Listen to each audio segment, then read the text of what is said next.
Sebelum adanya implementasi Smart Traffic Control dan Monitoring System, situasi di persimpangan ini seringkali memicu masalah. Ketika kereta melintas di ruas jalan arah timur, sering terjadi penumpukan kendaraan yang menyebabkan kemacetan hingga ke kotak persimpangan. Selain itu, di persimpangan pada umumnya, banyak pelanggar lalu lintas yang menerobos lampu merah tanpa terdeteksi, sehingga situasi menjadi tidak terkendali.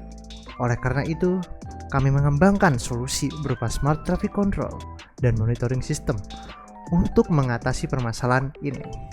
Saat sistem kami diimplementasikan pada persimpangan khusus ini, keberadaan kereta yang melintas akan memicu 3 lampu peringatan di cabang lain.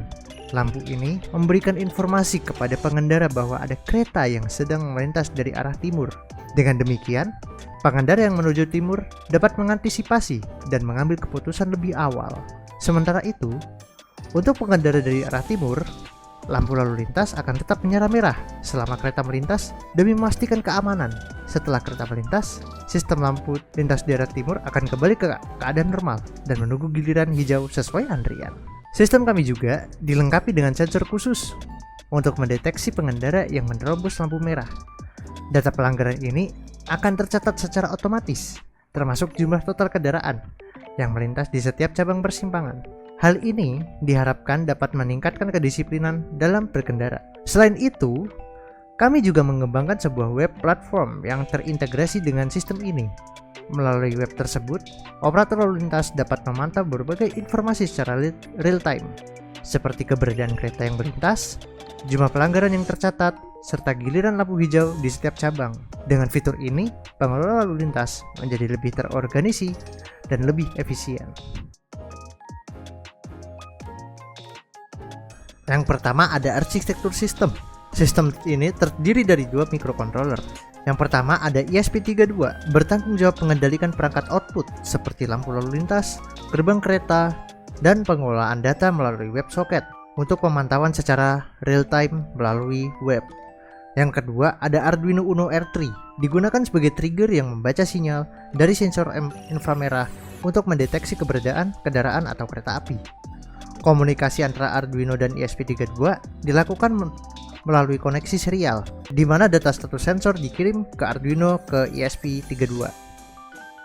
Lalu ada fungsi utama dari Arduino R3 yang pertama yaitu membaca status dari 6 sensor inframerah, 4 sensor untuk mendeteksi kendaraan di 4 arah lalu lintas, 2 sensor untuk mendeteksi keberadaan kereta di awal dan akhir lintasan rel.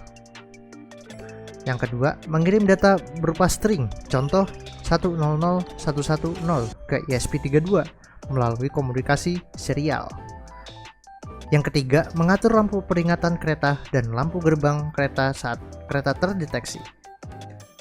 Lalu ada fungsi utama dari ESP32, menerima data dari Arduino Uno untuk memproses informasi sensor. Lalu mengatur pergantian fase lalu lintas berdasarkan waktu dan status keberadaan kereta. Posisi gerbang kereta sesuai status keberadaan kereta, deteksi pelanggaran lampu merah dan pencatatan jumlah pelanggaran. Dan yang ketiga, menyediakan pemantauan secara real time menggunakan halaman web dengan WebSocket. Lalu fungsi utama dari halaman web itu sendiri yaitu menampilkan status koneksi sistem, fase lampu lalu lintas, status keberadaan kereta, jumlah pelanggaran di setiap arah, memungkinkan pengguna memantau sistem secara langsung melalui jaringan Wi-Fi lokal. Alur kerjanya sendiri, yang pertama adalah deteksi sensor menggunakan Arduino Uno. Yang pertama, membaca status setiap sensor inframerah. Jika sensor real time mendeteksi kereta, maka status train present diubah menjadi true. Mengirimkan data sensor ke ESP32 melalui komunikasi serial. Lalu, alur kerja pengendalian perangkat menggunakan ESP32.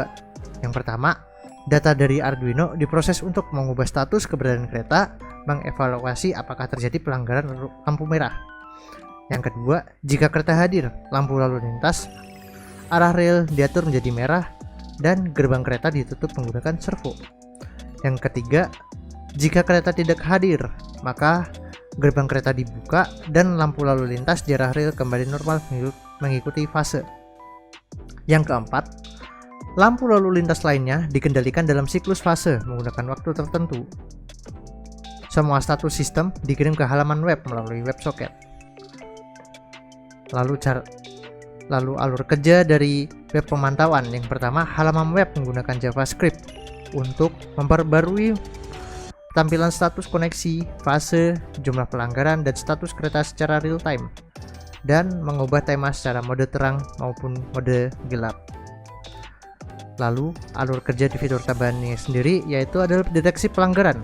Jika ada kendaraan melewati lampu merah, sensor aktif ketika lampu merah menyala, jumlah pelanggaran untuk arah tersebut bertambah dan dilaporkan ke halaman web.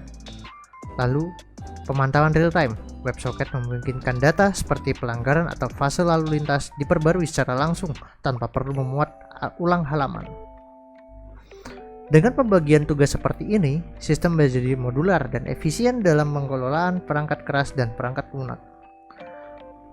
Lalu di sini ada kelebihan dari sistem yang kami buat, yaitu yang pertama, meningkatkan keselamatan dan persimpangan, monitoring real time melalui web, otomasi sistem yang terintegrasi, pendeteksian pelanggaran lalu lintas, efisiensi energi, kemudahan skalabilitas dan pemeliharaan, pengurangan kemacetan, solusi berbasis IoT untuk kota pintar, peringatan bagi pemudi, dan data untuk analisis lebih lanjut.